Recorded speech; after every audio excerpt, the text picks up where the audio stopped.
राधे राधे। मेरे दर्शकों, भक्ति मार्ग पर आपका स्वागत है। आज हम श्रीमद् भागवत गीता अध्याय 18 एवं श्लोक नंबर 12 का ऊपर में चर्चा करेंगे। श्लोक: अनिष्ठ मिष्ठं मिश्रं च त्रिविधं कर्मणः फलं भवत्य त्यागिनां प्रेत्य ना तु सन्यासीनां क्वचित्।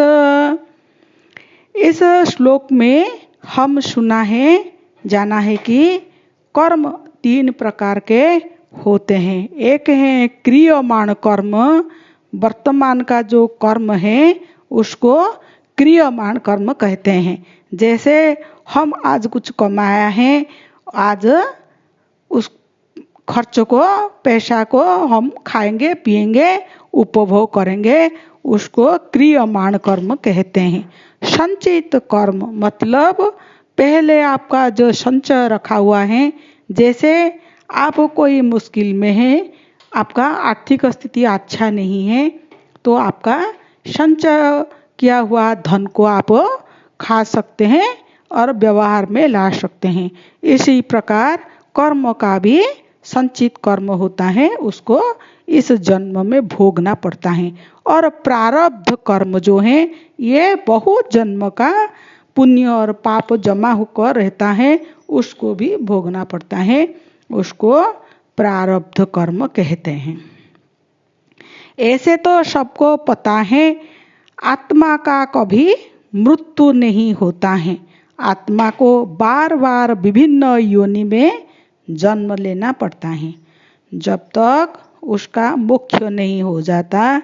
इसी प्रकार करोड़ जन्म हमारा हो चुका है, बहुत बार हमारा मनुष्य जन्म भी हो चुका है, और सब जन्म का कर्म का हिसाब हमको भोगना पड़ता है।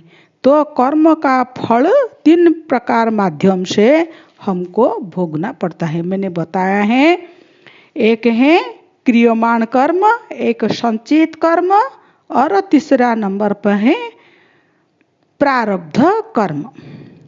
मनुष्य को कर्म का फल तीन प्रकार हिसाब से मिलता है, और है आपका इच्छा का हिसाब से मिलता है, आपका अनिच्छा का हिसाब से मिलता है, और आपका मिश्रित दोनों इच्छा और अनिच्छा इसी प्रकार दोनों हिसाब से मिलता है। ये तीन प्रकार फल मृत्यु के बाद भी मिलता है।